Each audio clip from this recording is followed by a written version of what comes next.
మనం కింద భాగం తర్వాత ప్రాచీన లాటిన్ భాషలో గౌరవం వంటి సకారాంత పదాలు ఉన్నాయి. వీటికి అజాది ప్రత్యయాలు చేర్చేరు చతుర్థి, షష్ఠి వంటి రూపాలు అచ్చుల మధ్య అదృప్త రేఖగా మారుతుంది అనే ధ్వని ప్రమాణం వర్తించి ఏమవుతాయి? అజాది పదాలు రూపిస్తే ఏమవుతుంది? హార్న్స్, చతుర్థిపుతో హార్న్స్ ఉంటుంది. షష్ఠిలో హనున్స్ ఉంటుంది.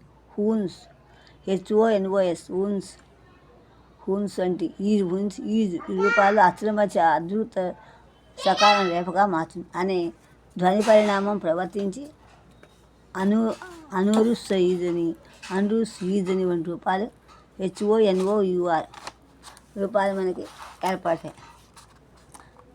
ఇప్పుడు ధ్వని పరిణామం వల్ల ప్రథమ విభక్తిలో సకారము, ఇతర విభక్తులలో రేఫ ఉండటం వల్ల భాషలో అక్రమ పద్ధతి ఏర్పడింది. ఈ అక్రమ పద్ధతి తొలగించడానికి సామ్యం ప్రవర్తించి ప్రథమ విభక్తిలో హన్స్ అనే రూపాన్ని, అప్పుడు హన్స్లో ఆర్ వచ్చింది, HONOR వచ్చింది. దాని కాలపు లాటిన్లో తర్వాత కాలంలో మారింది. ధ్వని పరిణామం వల్ల వ్యాకరణంలో మార్పు వస్తుంది అనడానికి వ్యాకరణంలోని అక్రమ పద్ధతి సౌమ్యం తోడడానికి మనం చెప్పుకోవచ్చు, ఊహించవచ్చు. ఇలా పైన చెప్పినట్టు ప్రాతిపదిక సామ్యాన్ని ఉదాహరణ చూద్దాం. ప్రత్యయాల్లో సామ్యం ప్రభావం ప్రాతిపదికలలో కన్నా ఎక్కువ ప్రచురం తెలుగులో లు బహువచనం ప్రత్యయం చాలా ప్రచురం. ప్రాచీన భాషలో కొన్ని మనుష్య వాచకాల్లో రు బహువచన ప్రత్యయంగా ఉండేది. అల్లు, అల్లురు, కోడండ్లు, కోడండ్రు, రు, చెల్లెండ్రు. ఇలా ఇప్పుడు భాషకు ముందు చెప్పుకున్నవన్నీ భాషకు రూలో పదాలకు కూడా వ్యాపించింది. అల్లుళ్ళు, కోడళ్ళు, చేళ్ళు ప్రత్యయమైన లు అంత ప్రాచీనం లేని రు స్థానాన్ని ఆక్రమించింది. లు కాస్త రు వచ్చింది. ఇప్పుడు భాషలో రు ప్రత్యయం కొన్ని సర్వనామాల్లోనూ మీ రు, నా వా రు, కొందరు, అందరూ ఇలా సంఖ్యావాచకాల్లో కూడాను ఇద్దరు, ముగ్గురు, నలుగురు ఇలా మాత్రమే వచ్చింది. ఇలా వాటికన్నా ఎక్కువ సాధకాలు ఉన్నప్పుడు వాటిలో అన్నిటికన్నా ప్రచురమైన సాధకం మిగిలిన వాటిని తొలగించి వాటి స్థానాన్ని ఆక్రమించుకుంటారు. ఇందువల్ల ప్రాతిపదికలో వర్ణభేదాలు తగ్గుతాయి. విభాగాలు ప్రాచీన ఆంధ్రంలో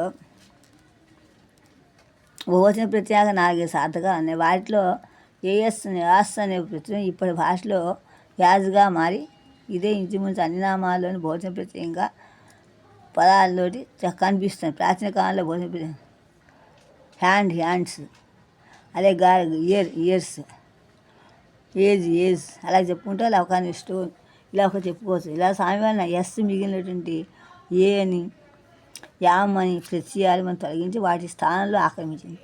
ఇది ఇప్పటికీ మెన్, చిల్డ్రన్, స్పీప్, చీప్ అలా వచ్చిన పదాలు చాలా కొద్ది పదాలకు మాత్రం ఎస్ రాలేదు. దీనివల్ల సామ్యం అన్ని పదాలకి ఒకేసారి వ్యాపించదు అని తెలుస్తోంది. భాషలో ఎప్పటికీ కొంత అక్రమ పద్ధతి మిగిలే ఉంటుంది. సోదర భాషలో సామ్యం ఉత్పత్తి ఒకేలా ఉండదు. ఒక సోదర భాషలో సామ్యం ఒక అర్థకం సాధకాల సంఖ్యను తక్కువ చేస్తే మరొక సోదర భాషలో అదే అర్థకంలో సామ్యం ప్రవర్తించకపోవచ్చు కదా. మనం ఇప్పుడు చెప్పుకున్నవన్నీ కూడా. తెలుగులో భూతకాలిక ప్రత్యయం ఇతి అని ఇది ఒకటే ప్రచురం. అనువాదుల్లో మాత్రం తి, తమిళంలో తు, చెయ్యి, చేసి తిని, ఉంతు, సంతు, వచ్చి తిని, అలాగే తు, కుడిచి తిని తింటాం. ఇన్ని పాడి తిని, ఇన్ని వస్తే పాడు, ఇన్ని వచ్చి పాటు, ఈయన వచ్చింది అనే 4 భూతకాల ప్రత్యయాలు కూడా మాకు కనిపిస్తుంది. తమిళంలో వైవిధ్యమే మూల ద్రావిడ భాషలో కూడా ఉండాలి, లేకపోతే ఇలా రాదు కదా. తెలుగులో ఇతి అని ఇత్తు సామ్యం వల్ల ఇంచుమించు అన్ని క్రియలకు కూడా ఉత్తమ మధ్యమ పురుషులలో మాత్రమే వస్తుంది. ధ్వని సామాన్యంగా వస్తుంది. ధ్వని పరిణామం ఏ భాషలో ఎప్పుడు ఎందుకు జరుగుతుందో లేక జరగదో ఎలా చెప్పలేమో అలాగే సామ్యం కూడా ఏ భాష ఎప్పుడు ఎందుకు జరుగుతుందో కూడా మనం జరిగిందో చెప్పలేం. అలా అనుకుంటూ అర్థం వల్ల చెప్పలేం కనుక అర్థం వల్ల సన్నిహితమైన రెండు పదాలు ఒక పదం సామ్యం వల్ల రెండో పదాలలో మార్పు రావచ్చు. ఇంగ్లీష్లో ఫాదర్ అనే పదం అసలు హెచ్కి బదులు డి ఉండాలి. కానీ మదర్ అనే సాహచర్యం వల్ల ఫాదర్లో మార్పు వచ్చింది. మధ్యకాలపు ఇంగ్లీష్లో ఫెండర్ అనే ఉంది, ఫెడర్ ఉంది. కానీ సంఖ్యావాచకాల్లో సామ్యంలో ఒక రకమైన సన్నిహిత పదమేళనం అనే మార్పుకు ఉదాహరణలు మనం చెప్పుకున్నాం. ఈ సామ్యం వల్ల, ఈ పోలిక వల్ల అనుచిత విభాగం ఏర్పడుతుంది. తెలుగులో చిలుకలు, తమిళంలో కిళ్ళు కళ్ళు, ఏనుగులు, తెలుగులో యాభై కళ్ళు వంటి వాటిలో అసలు బహువచనం గులు కళ్ళు. కానీ తెలుగులో బహువచన ప్రత్యయంగా లు ప్రచారం కాబట్టి ఇతర పదాల సామ్యం వల్ల ప్రజలు పై పదాలతో కూడా లు మాత్రమే బహువచన ప్రత్యయం అని భ్రమించి దాని ముందున్నటువంటి కాగుని ప్రతిపాదనతో కల్పిస్తారు. ఈ మూల ద్రావిడంలో అహ్మద్ బహువచనానికి కళ్ళు, ఇళ్ళు అనే రెండు ప్రత్యయాలు భిన్న పరిసరాల్లో ఉండేవి. తుళు భాషలో కొలామి, పర్జీలో ఇప్పటికీ రెండు ఉన్నాయి. తమిళంలో అన్ని నామవాచకాలకి కళ్ళు సాధారణీకరించబడింది. తెలుగులో అన్ని నామవాచకాలకి ఇళ్ళు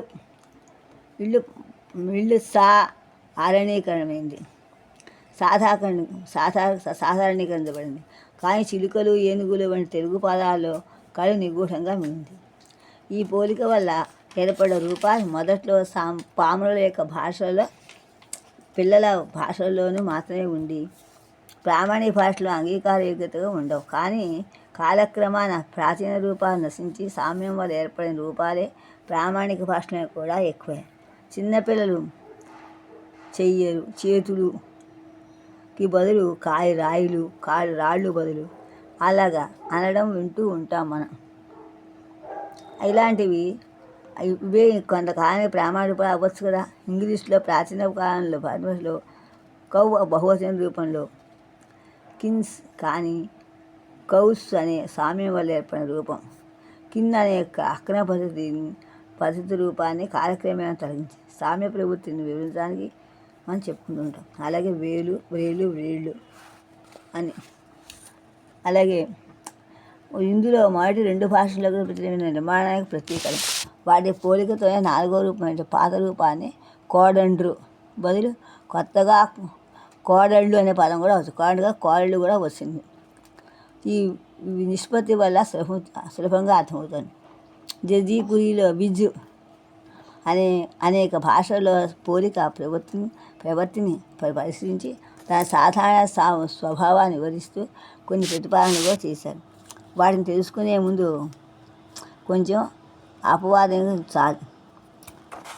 అందువలన అపవాద హితాలు మాత్రం కాదని తెలుసుకోవాలి. వీటిలో మొదటి ప్రాతిపదికతో అచ్చులో మార్పు వస్తుంది. కాస్ట్ అతిథి, అలాగే గెస్ట్ అంటే అతిథి. అలాగే భోజనంలో గెస్ట్స్. ప్రాతిపదికలో మొదట్లో మార్పు లేని చోట కూడా తర్వాత కాలంలో ఇటువంటి మార్పు వచ్చింది. అలాగే చెట్టు, దీని కాస్త బహువచన రూపంలో మళ్ళీ ఏమవుతుంది అక్కడ బూమ్స్ వచ్చింది. తర్వాత ఇలాగా చెట్టు కూడా అలాగే. ప్రాచీన కాలంలో తమ్ముడు బహువచన రూపం తమ్ముడు. కానీ త్రాళ్ళు వంటి రూపాల్లో సామ్యం వల్ల తమ్ముడులోని డూ లోపించి ఈ కాలంలో దీని బహువచనం తమ్ముళ్ళు అని అయింది. కుళ్ళులో విద్యలో రెండో సూత్రం వల్ల ప్రాతిపదికలో అని చెప్పి పోలిక వచ్చి నిష్పన్న రూపానికి ప్రవర్తిస్తుంది. ఇది చాలా వరకు సత్యమే, కానీ అన్ని సందర్భాల్లోనూ ఇది మాత్రమే జరగదు. భాషలో కొత్త పదాలు చేరినప్పుడు వాటికి మన భాషలో ఉన్న ప్రత్యయాలు చేరతాయి, సహజమే కదా. రేడియోలు, రూళ్ళు, స్కేళ్ళు మొదలైన పరభాషలోంచి ప్రత్యయాలు సాధారణంగా రావు. కానీ ఈ పోలిక వల్ల ప్రాతిపదిక రూపం మారటం కూడా ఉంది. కానిస్టేబుల్ అనే పదంలో చివర లకారం బహువచనం అని భ్రమించి కానిస్టేబుల్ అని ప్రాతిపదిక అనే క్రియ స్పష్టించబడింది. తెలుగు వాళ్ళు తీసుకున్నారు.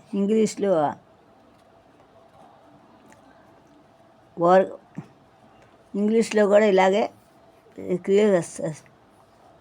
అలాగే డ్రైవ్ ఇచ్చేలాగని ఇటువంటి ఉదాహరణ వల్ల అర్లటో సూత్రాన్ని కూడా మార్చవచ్చని చెప్పారు. ఇలా మూడో సూత్రం ఒక సంవర్గాన్ని సూచిస్తే ప్రత్యయం ఆ సంవర్గానికి చెందిన పదాలకి అవసరం లేకపోయినా చేస్తుంది. ఇంగ్లీష్లో మొదట్లో స్లో అనే క్రియా విశేషం కానీ చాలా క్రియా విశేషణాల్లో ఎల్వై కూడా ప్రత్యయం ఉండటం వల్ల క్విక్లీ, స్లోలీ అనే రూపం కూడా వస్తుంది. తెలుగులో జనం అనే నిత్యభోజనంలో జనం వచ్చింది అన్నారు. కొన్ని మాండలికాల్లో దీన్ని బహువచన ప్రత్యయం అన్నారు. జనాలు అనే రూపం కూడా మనకి చెప్తున్నారు. అలాగా ఒకదాన్ని మనం చెప్తుంటే అలాగే ఈ సామ్యం వల్ల ఏర్పడిన రూపం భాషలో ప్రధాన పాత్ర వహిస్తుంది. పాత రూపం ప్రత్యేకార్థంలో కానీ ప్రత్యేక నిర్మాణంలో కానీ మిగిలి ఉంటుంది. ఇంగ్లీష్లో బ్రోదర్స్ కాస్త భోజన రూపం సామర్పణ ప్రాచీన కాల భోజన రూపం బ్రదరన్స్ అని ఇప్పుడు ఏకవచనం వల్ల ఏర్పడింది. అలా ప్రాచీనంలో ఇప్పుడు ఏకమతస్థులు అనే అర్థంలో మిగిలింది. అలాగే ఎల్డర్ అనే ప్రాచీన రూపం స్థానాన్ని ఓల్డర్ అని ఆక్రమించింది. అలా ఈ విధంగా అనేక పదాలు మాత్రమే మిగిలాయి. తెలుగులో తమ్ముడు అనే రూపం అన్నదమ్ములు అనే మాత్రమే మిగిలింది. చిన్న వల్ల ప్రాధాన్యం కోల్పోయిన చిరు ఇప్పుడు చిరునవ్వు అనే చిరుతిండి అనే మాత్రమే మిగిలింది. బొచ్చును అనే ప్రాచీన పరిశుద్ధ రూపం ఇప్పుడు బొచ్చు సహాయక్రియగా ఉన్నప్పుడే ఉపయోగపడుతుంది. వాడు చెప్పవచ్చుగా నూరు తీశారు ఇప్పుడు ప్రధాన క్రియను. అయితే దీని బదులు సామ్యం పోలిక వల్ల ఏర్పడిన వస్తాడు, వస్తుంది, వస్తాయి అనే రూపాలు వాడబడుతున్నాయి. అడిగితే, చేస్తే, తింటే వంటి మిగిలిన పురుష వచనాలకు కూడా మిగిలి ఉన్నాయి. ఇలాంటివి వీటికి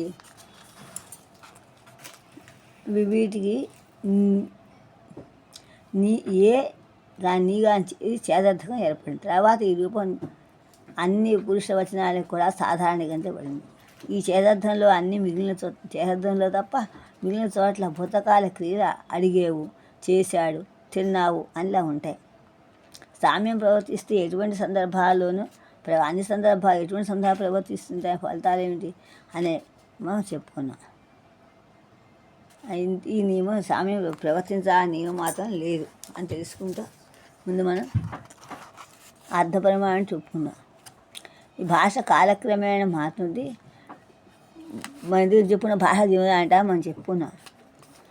కాబట్టి ఒక భాషలో కాలక్రమాన వర్ణాలు, వ్యాకరణ నిర్మాణము మారినట్టుగా పదాల అర్థాలు కూడా మారుతూ ఉంటాయి. ఒక భాషలో పదాల కల అర్థంలో వచ్చిన మార్పుని అర్థపరిణామం అంటారు. భాషలో అర్థపరిమాణం వస్తున్నప్పుడు తెలుసుకోవడానికి 3 ఆధారాలు ఉన్నాయి. లావు అనే పదానికి అర్థం ఇప్పటిలాగా స్థౌల్యమని కాక బలమని అర్థం.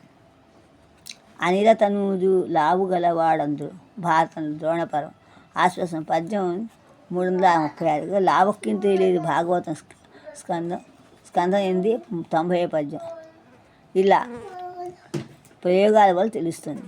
ఇలాగే ప్రాచీన భాషకు ఆ కాలంలో రాసిన నిఘంటుల వల్ల కానీ కొన్ని నిఘంటుల కూడా కొన్ని పదార్థాలు వేరుగా ఉండేవని తెలుస్తుంది. నిఘంటుల వల్ల కూడా కొన్ని అర్థాలు. రెండోది సజాతి వలన శబ్దాల యొక్క అర్థపరిశీలన. తెలుగులో ఓడు అనే క్రియకి పరాజయం పొందు అర్థం. పరాజయం పొందని. కానీ దీని సజాతి పదార్థి తమిళంలోను మలయాళంలో ఓడు కాని అర్థం అనేటువంటి ఓడు కాని అలా అర్థం పరిగెత్తు, ఓడినవాడు, చేసే పని పరిగెత్తడమే. కాబట్టి ఈ శబ్దాన్ని తెలుగులో అర్థం పరిగెత్తు అని పరాజయం పొందని మాయందని ఊహించవచ్చు. ఇటువంటి మరికొన్ని ఉదాహరణ చూసుకోవచ్చు. ఇలాంటివి చెప్పచ్చు. ఇలాంటి చాలా ఇంకా సమస్త పద అంగాల పరిశోధన. అర్థపరిశోధన. కొన్ని సమస్త పదాలను పదాన్ని మనం వాటి అర్థం అసలు ఎలా వచ్చిందో తెలియకపోయినా మనం తెలియకుండా వాడుతూ ఉంటాం. అటువంటి సమస్త పదం అర్థానికి ఉన్న సంబంధం బోధపడుతుంది. మొక్కలి పీట అసలు రూపం ముక్కాలి పీట అర్థం అంటే 3 కాళ్ళ ఉన్న పీట అన్నమాట. ఇక ధ్వని పరిణామం వల్ల మోగాను కాలి కాస్త కలిగాను మారింది. అందువల్ల సమస్త పదమై అవయవాలకు అర్థం అనే స్ఫురించదు మనకి. కొన్ని చోట్ల సమస్త పదం ఏర్పడితే దానికి ఉన్న అసలు అర్థానికి ఇప్పుడు దానికి ఉన్న అర్థానికి కొంత భేదం ఉండవచ్చు. నానా రకాలైన ధ్వనులు ఒకేసారి వినబడుతూ ఉంటే రణగణ ధ్వని అంటాం. అసలు రణగుణ ధ్వని అంటే యుద్ధంలో వింటి తాళ్ళ చప్పుడు అర్థం. ఇక్కడ అర్థపరిమాణం వచ్చింది. ఇంగ్లీష్లో అయితే ఈ పదానికి అండర్స్టాండ్ అని పదం మధ్య నిలబడు అనే అర్థం నుంచి తెలుసుకొను అనే అర్థం ఏర్పడిందని, అలాగే సంస్కృతంలో అవగచ్చతి అనే పదానికి లోపలికి పోతున్నాడు అర్థం అని, దానికి లోపలికి పోతున్నా అని తెలుసుకుంటున్నాడు అర్థపరిమాణం మనకి ఏర్పడింది. కొన్ని సమస్త పదాల అవయవాల అర్థాలు ఈ భాషను మాత్రమే చెప్తే పరిశీలిస్తే చాలు తెలియవు. అది కాక తులనాత్మక పరిశోధన ఇటువంటప్పుడు ఉపకరిస్తుంది. పులిహోరకు పులికి ఏమిటి సంబంధం, పులికి హోరకు సంబంధం ఏమిటి అని ఎంత ఆలోచన ఫలితం ఉండదు. ఇందులో పులి తమిళం, పులి చింతపండు, తమిళం పులి చింతపండుకు సంబంధించింది.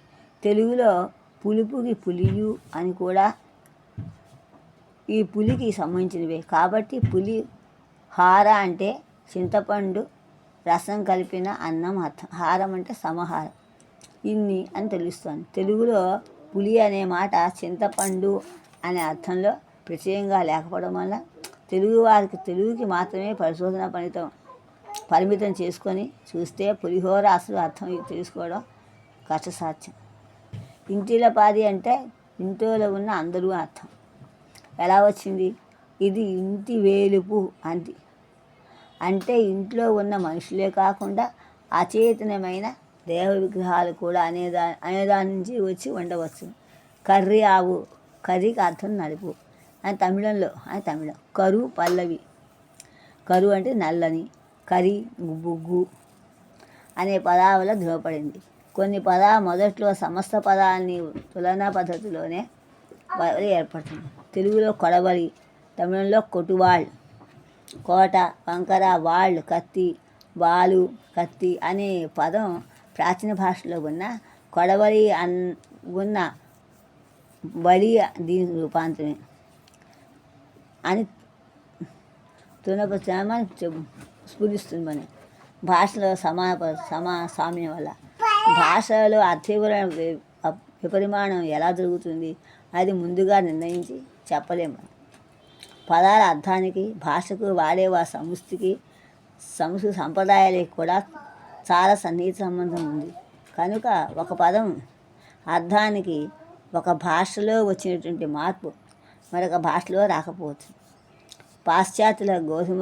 పాశ్చాత్యకి గోధుమ రొట్టె ముఖ్యాహారం కాబట్టి ఇంగ్లీష్ వాళ్ళు బ్రెడ్స్ అనే పదం రొట్టె అనే అర్థంలో కాక ఆహారం అనే సామాన్య అర్థంలో కూడా వాడబడుతుంది. తెలుగు ఆ రొట్టె ముఖ్యాహారం కాదు కాబట్టి ఇటువంటి అర్థ ప్రమాణం తెలుగులో అవకాశం లేదు. ఈ ధ్వని పరిణామం విషయంలో అచ్చుల మధ్య శ్వాసలు నాదాలుగా మారుతాయి. శ్వాసాలు నాదాలుగా మారటం వల్ల పదాంత ధ్వనులు రూపించడానికి అవకాశం ఉంది. ఇత్యాదిగా కొన్ని సాధారణ సూత్రాలు చెప్పవచ్చు. అలాగా అర్థాలు సంస్కృతిపై ఆధారపడటం వల్ల అర్థ విపరిమాణం విషయంలో ఇటువంటి సాధారణ సూత్రాలు చేయడం సాధ్యం కాదు అని అనుకోవచ్చు. ఒక పదానికి ముఖ్యార్థమే కాకుండా అనుషంగిక అర్థాలు కూడా ఉండవచ్చు. ఒకే అర్థాన్ని సూచించడానికి భాషలో ఒకటి కన్నా ఎక్కువ పదాలు ఉండవచ్చు. అటువంటి వాటికి అనుషంగిక అర్థాలు అంటారు. ఉదాహరణకు అబ్బాయి కొడుకు, అమ్మాయి కూతురు, అలాగే ఇల్లు కొంప, మొదలగు జంటలు పరిశీలించండి. వీటిలో రెండో పదానికి మొదటి పదం ఉన్నంత గౌరవం లేదు. ఇది ఇప్పుడు తెలుగు పరిస్థితి. ప్రాచీన కాలంలో ప్రాచీన భాషలో కొడుకు కూతురు అనే పదాలకు ఇప్పట్లా న్యూనతార్థం లేదు. ఒకే అర్థాన్ని సూచించడానికి వాటికన్నా ఎక్కువ పదాలే ఉన్నప్పుడు వాటిలో ఒకదానికి లేక కొన్నిటికి అర్థీకరణం జరుగుతూ ఉంటుంది. కనుక అర్థ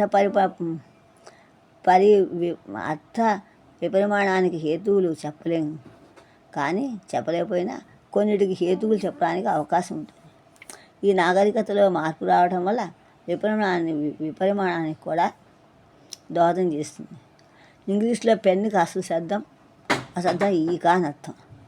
ఈకని సిరాతో నుంచి రాసే కాలంలో ఈ పదం లేఖన సాధనం అనే కొత్త అర్థాన్ని కూడా పొందింది. ఇప్పుడు ఈకలని లేఖన సాధనలుగా మనం వాడకపోయినా ఈ పదం అర్థంలో దృఢమైపోయింది. కొన్ని చారిత్రక కారణాల వల్ల కొన్ని పదాలు ప్రసిద్ధిలోకి వచ్చి అర్థాంతంలో వాడబడుతూ ఉండవచ్చు.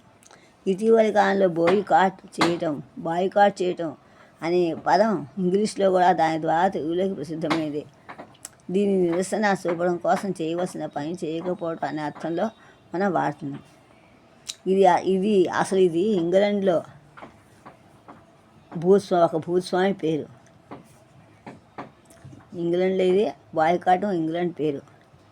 ఆయన శిస్తు తగ్గించడానికి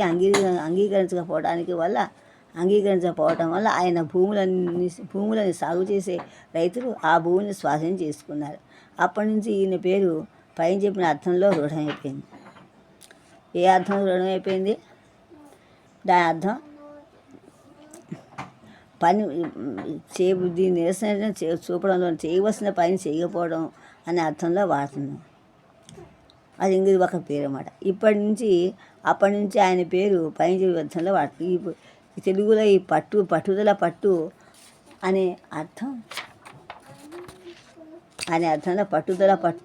అనే అర్థంలో పాడబడి భీష్మించు అనే క్రియ కూడా చరిత్ర కూడా ఇలాంటిదే.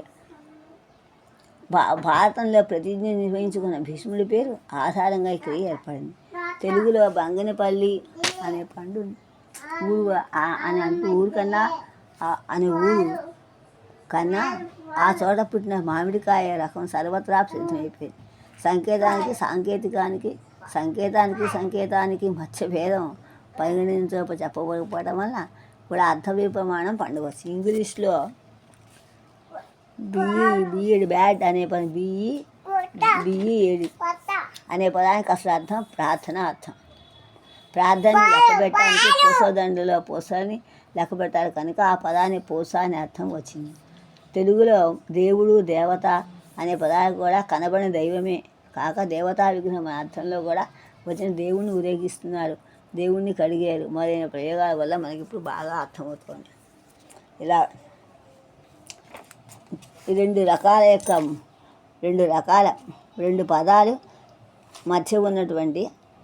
పదాల మధ్య ఉన్న నిరంతర సహచర్యం వల్ల ఒక పదం అర్థం రెండో దానికి సంక్రమించి మొదటి పదం సాధారణంగా లోపించడం జరగవచ్చు.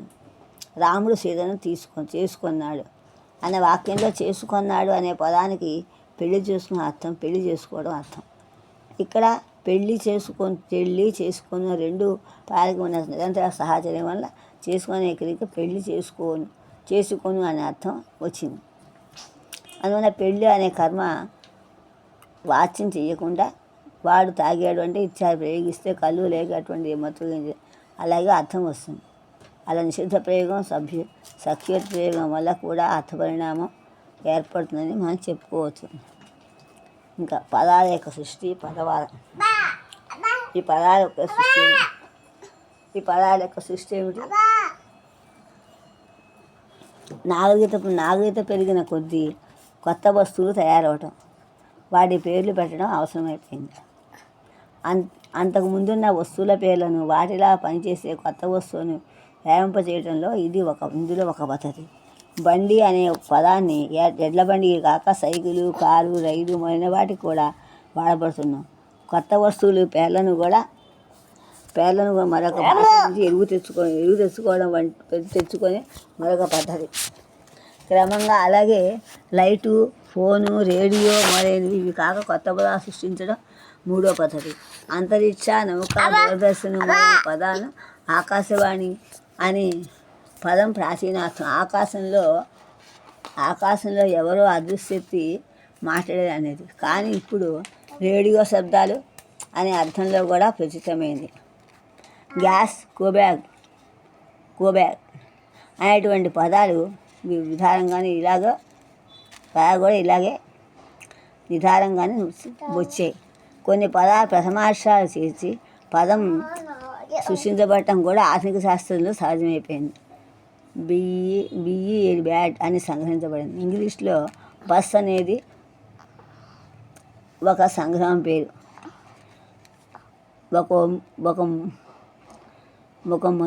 ఒక మినీ బస్సు, ఓమ్ని బస్సు. లాటిన్లో ఓన్ బస్ని అంటే అందరి కోసమని అర్థం. బస్సు అందరి కోసము అని ఆ ఉద్దిష్టమైంది కాబట్టి మనకి దానికి ఆ పేరు పెట్టారు. ఓమ్ని బస్సుని బస్సుగా సంగిస్తుంటే బస్సు అనే లాటిన్ చతుర్థి భోజన ప్రత్యయం సంస్కృతంలో సర్వేభ్య అనే ప్రత్యేక పదం ద్వారా రూపొందిందని కొత్త అర్థాన్ని స్వీకరించడం అర్థం చేసుకోవాలి.